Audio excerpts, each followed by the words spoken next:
Auparavant, nos ancêtres regardaient le ciel pour savoir où ils se trouvaient. Ensuite, nous avons utilisé les cartes routières, tu t'en souviens? Aujourd'hui, nous nous en remettons à la technologie pour demander notre route en voiture, envoyer notre géolocalisation à un ami perdu ou encore compter les calories qu'on a perdues au cours d'un entraînement de sport. C'est ce que nous appelons la technologie GPS et tu vas en découvrir tous les secrets. GPS veut dire Global Positioning System, système de positionnement global, et était en réalité une invention militaire. Au début, on l'appelait Navstar, et le premier satellite a été lancé en 1978. Mais tous les satellites Navstar ne sont pas entrés en orbite, donc c'était encore en cours. Les GPS sont devenus pleinement fonctionnels aux États-Unis en 1995 et étaient d'abord utilisés dans les voitures en 1996. Les meilleurs signaux de qualité n'étaient utilisés que pour des fonctions militaires jusqu'en mai 2000. Et là, ils sont devenus accessibles gratuitement à tous les civils. Aujourd'hui, le GPS est géré par les forces aériennes américaines. Les récepteurs modernes travaillent pour la plupart avec GPS et les satellites russes GLONASS pour s'assurer de l'authenticité des données partout dans le monde. Les GPS n'ont pas besoin d'une connexion à Internet ni d'un signal téléphonique pour fonctionner correctement, mais avec une connexion, ils deviennent plus efficaces.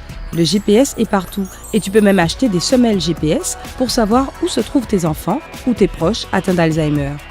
Comment ça marche? Pour faire simple, le GPS est un système avec 3 parties basiques: les satellites, les stations au sol et les récepteurs. Les satellites sont plus ou moins l'équivalent des constellations que nos ancêtres utilisaient pour trouver leur chemin. Ils sont censés être dans un certain endroit à un certain moment et c'est très important. Les stations au sol utilisent des radars pour savoir si les satellites se trouvent vraiment là où ils devraient être. Un récepteur dans ton téléphone ou ta voiture suit les signaux des satellites pour déterminer à quelle distance ils sont. Une fois qu'il trouve à quelle distance tu es de 4 satellites GPS, ou même plus encore, il peut te dire exactement où tu es, avec une précision de quelques mètres, voire centimètres. Le système GPS a 32 satellites actifs en orbite autour de la Terre. 24 d'entre eux sont des bases satellites, et le reste sont 8 remplacements d'urgence quand quelque chose empêche les autres de travailler. Ils ont besoin d'entretien constant et parfois de réparation, mais même ainsi, ils ne durent qu'une dizaine d'années. Les GPS fonctionnent quelle que soit la météo, qu'il pleuve ou qu'il vente, mais il y a une condition très importante. Un récepteur sur Terre doit avoir au moins 4 satellites pour calculer une géolocalisation correcte, car le GPS utilise un mécanisme de trilatération. Doucement les gars, cela semble difficile, mais je vais l'expliquer dans une seconde. La trilatération en 2D et 3D. Alors, la trilatération en 2D entend calculer sa latitude et longitude sur une carte. Imagine que tu fasses un footing comme Forrest Gump, que tu quittes ta maison, imaginons dans le Wisconsin, et que tu fasses ta première pause après des jours de course. Tu sais que tu es toujours aux États-Unis, mais puisque le GPS n'existe pas encore, tu n'as aucune idée d'où tu es précisément. Heureusement, tu trouves un agriculteur et tu lui demandes. Il ne répond pas directement, mais il te donne un premier indice. Tu te trouves à 643 km de Boise, dans l'Idaho. Bon, pas franchement utile, car il y a des centaines de villes à la ronde. Donc, tu as besoin de plus d'indices, et tu demandes à quelqu'un d'autre. On t'informe gentiment que tu es à 1255 km de Fargo, dans le Dakota du Nord. Si tu écris les informations que tu as sur un papier et que tu dessines 2 cercles, tu verras l'intersection sur certains points. Et maintenant, tu sais que tu te trouves dans l'un des deux, mais ce n'est pas assez, et tu tombes sur une scout qui te donne le dernier indice. Tu es à 659 km de Salt Lake City, dans l'Utah. C'est tout ce que tu dois savoir. En ajoutant le 3e cercle à ton dessin, tu ne verras qu'un seul point d'intersection. Bingo! Toutes ces données t'ont permis de savoir que tu te trouves à Bozeman, dans le Montana, qui est d'ailleurs une ville sympa. En fait, c'est super simple, non? Quand on parle de trilatération 3D,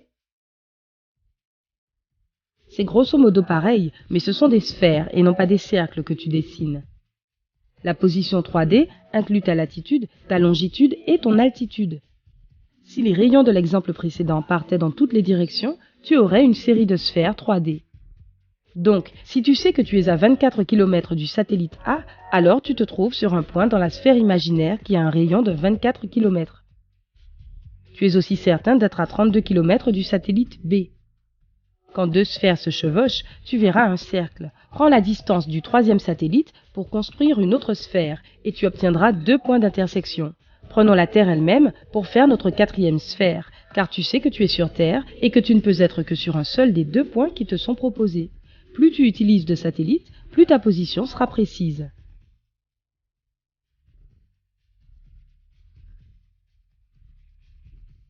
Un peu de maths. Les satellites GPS envoient des informations sur la position et l'heure précise à un récepteur GPS à certains intervalles. Le récepteur obtient l'information sous la forme d'un signal. Le récepteur GPS analyse les signaux radio des satellites GPS pour découvrir 2 choses importantes: la localisation d'au moins 3 satellites dans l'espace au-dessus de toi et la distance entre toi et ces satellites. Les ondes radio traversent l'espace à la vitesse de la lumière. Le récepteur prend le temps qu'il a fallu au signal pour traverser l'espace et arriver à la Terre pour calculer la distance parcourue. Et ce n'est pas si simple. Les satellites GPS ont des horloges atomiques qui indiquent une heure ultra précise. Mais il serait impossible d'installer ce type d'horloge dans les récepteurs. Cela coûte entre 50 000 et 100 000 $. Cela ferait donc un téléphone très cher. Alors les récepteurs ont des horloges à quartz classiques qui se mettent à jour elles-mêmes pour avoir l'heure la plus précise grâce aux informations qu'ils reçoivent des satellites.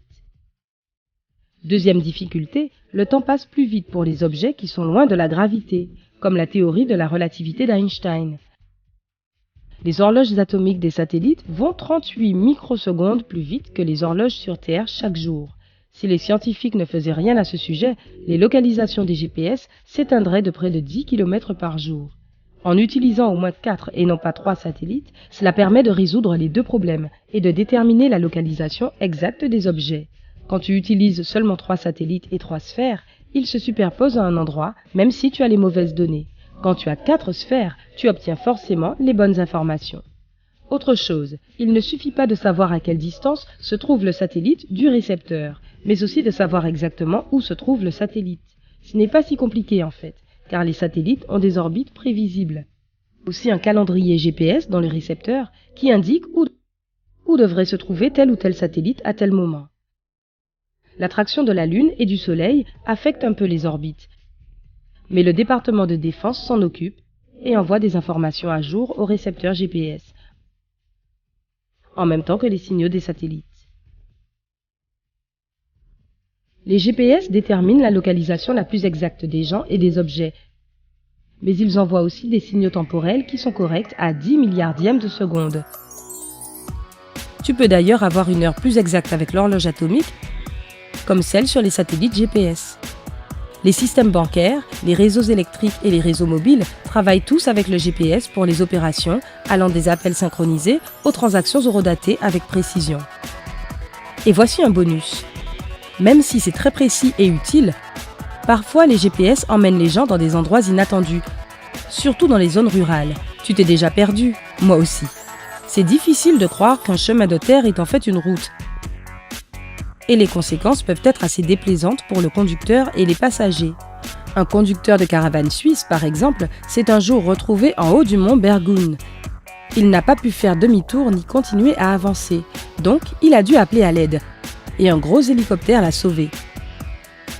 Il a expliqué aux secouristes que le GPS l'avait fait sortir de la route principale et qu'il n'a jamais pu faire demi-tour même s'il le souhaitait. 3 dames de Bellevue, à Washington, n'ont pas eu le temps d'attendre l'hélicoptère, mais ont dû laisser leur 4x4 Mercedes-Benz qui était en train de couler.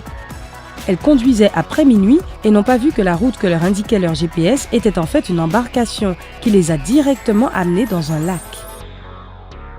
Une autre histoire a eu lieu en Australie, où 3 étudiants japonais ont tenté de quitter l'île de North Stradbroke en voiture. Leur GPS leur a suggéré une route qui ignorait un détail. Il y avait de l'eau et de la boue qui séparaient l'île du continent, qui paraissait pourtant praticable de loin. Mais ils ont été secourus par un conducteur de camion. La technologie, c'est fantastique, quand ça marche bien. Utilises-tu souvent les services GPS ? Ou penses-tu que tu pourrais survivre sans ? Dis-le-moi dans les commentaires. Si tu as appris quelque chose de nouveau aujourd'hui, donne un j'aime à cette vidéo et partage-la avec un ami. Mais, ne t'en va pas tout de suite. Nous avons plus de 2000 vidéos super sympas pour toi. Tout ce que tu as à faire, c'est choisir celle qui te dit le plus, cliquer dessus et apprendre de nouvelles choses. Reste avec nous sur Sympa.